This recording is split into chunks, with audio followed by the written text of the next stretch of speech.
হরে কৃষ্ণ বন্ধুরা, পাঠ করছি উত্থান একাদশীর ব্রত মাহাত্ম্য। কার্তিক মাসে শুক্লপক্ষের একাদশী মাহাত্ম্য স্কন্দ পুরাণে ব্রহ্মা নারদ সংবাদে বর্ণিত আছে। মহারাজ যুধিষ্ঠির বলিলেন, হে পুরুষোত্তম, কার্তিক মাসের শুক্লপক্ষের একাদশীর নাম আমার কাছে কৃপা করে বর্ণনা করুন। শ্রীকৃষ্ণ বলিলেন, হে রাজন, কার্তিক মাসের শুক্লপক্ষের একাদশী উত্থান বা প্রবোধিনী নামে পরিচিত। প্রজাপতি ব্রহ্মা পূর্বে নারদের কাছে এই একাদশীর মহিমা কীর্তন করেছিলেন। এখন তুমি আমার কাছে সেই কথা শ্রবণ করো। দেবর্ষি নারদ প্রজাপতি ব্রহ্মাকে বলিলেন, হে মহাত্মা, যে একাদশীতে ভগবান শ্রী গোবিন্দ শয়ন থেকে জেগে ওঠেন, সেই একাদশীর মাহাত্ম্য আমার কাছে সবিস্তারে বর্ণনা করুন। ব্রহ্মা বলিলেন, হে নারদ, উত্থান একাদশী যথাযথই পাপনাশিনী, পূর্ণকারী ও মুক্তি প্রদানকারী। এই ব্রত নিষ্ঠা সহকারে পালন করলে 1000 অশ্বমেধ যজ্ঞ ও শত শত রাজসূয় যজ্ঞের ফল লাভ হয়। জগতের দুর্লভ বস্তুর প্রাপ্তির কথা কি আর বলবো। এই একাদশী ভক্তিপরায়ণ ব্যক্তিকে ঐশ্বর্য, প্রজ্ঞা, রাজ্য ও সুখ প্রদান করে। এই ব্রতের প্রভাবে পর্বত প্রমাণ পাপরাশি বিনষ্ট হয়। যারা একাদশীতে রাত্রি জাগরণ করে তাদের সমস্ত পাপ ভস্মীভূত হয়।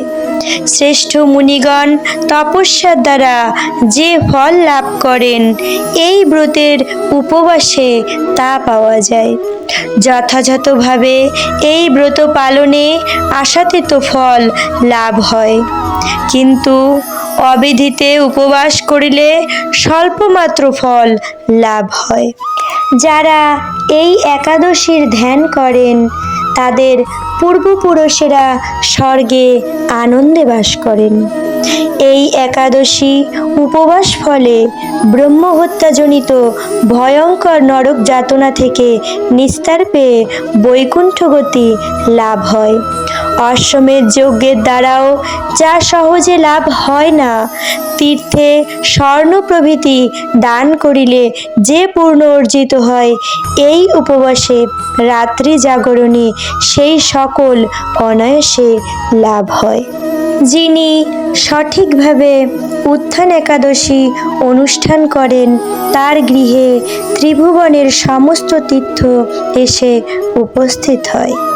হে নারদ, বিষ্ণুর প্রিয়তমা এই একাদশী উপবাস ফলে সর্বশাস্ত্রে জ্ঞান ও তপস্যার সিদ্ধি লাভ করে চরমে মুক্তি লাভ হয়। যিনি সমস্ত লৌকিক ধর্ম পরিত্যাগ করে ভক্তির সহকারে এই ব্রত পালন করেন তাকে আর পুনর্জন্ম গ্রহণ করতে হয় না। এমনকি মন ও বাক্যের দ্বারা অর্জিত পাপ রাশিও শ্রী গোবিন্দের অর্চনে বিনষ্ট হয়। হে বৎস, এই ব্রতে শ্রদ্ধা সহকারে শ্রী জনার্দনের উদ্দেশ্যে স্নান, দান, জপ, কীর্তন ও হোমাদি করলে অক্ষয় লাভ হয়।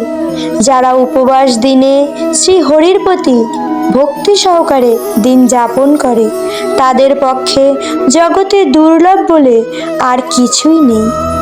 চন্দ্র ও সূর্যগ্রহণে স্নান করলে যে পুণ্য হয়, এই উপবাসে রাত্রি জাগরণ করলে তার সহস্র গুণ সুকৃতি লাভ হয়। তীর্থে স্নান, দান, জপ, হোম, ধ্যান আদির ফলে যে পুণ্য সঞ্চিত হয়, উত্থান একাদশী পালন না করলে সে সমস্ত নিষ্ফল হয়ে যায়। হে নারদ, শ্রী হরির বাসরে শ্রী জনার্দনের পূজা বিশেষ ভক্তি সহকারে করবে, তা না হলে শত জন্মার্জিত পুণ্য বিফল হয়। হে বৎস, যিনি কার্তিক মাসে সর্বদা ভাগবত শাস্ত্রাদি অধ্যয়ন করেন তিনি সর্বপাপ মুক্ত হয়ে সমস্ত যজ্ঞের ফল লাভ করেন।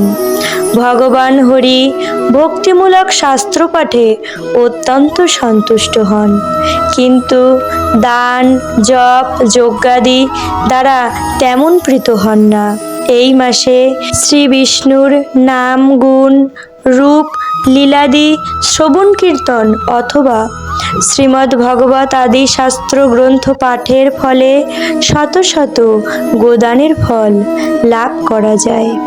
অতএব হে মুনিবর, কার্তিক মাসে সমস্ত গৌণ ধর্ম বর্জন করে শ্রী কেশবের সামনে হরিকথা শ্রবণ কীর্তন করা কর্তব্য।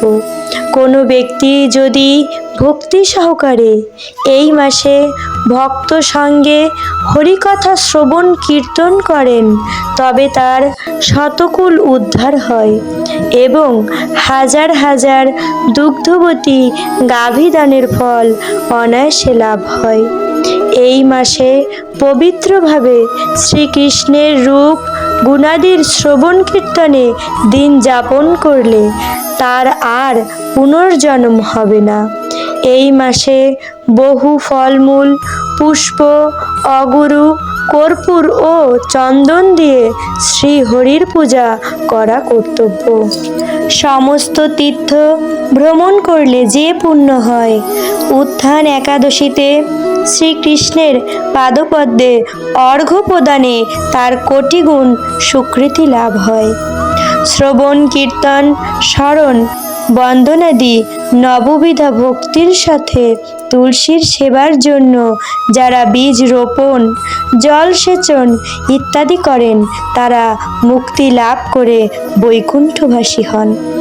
হে নারদ, সহস্র সুগন্ধি পুষ্পে দেবতার অর্চনে বা সহস্র সহস্র যজ্ঞ ও দানে যে ফল লাভ হয়, এই মাসে হরিবাসরে একটি মাত্র তুলসী পাতা শ্রী ভগবানের চরণ কমলে অর্পণ করলে তার অনন্ত কোটি গুণ লাভ করা যায়।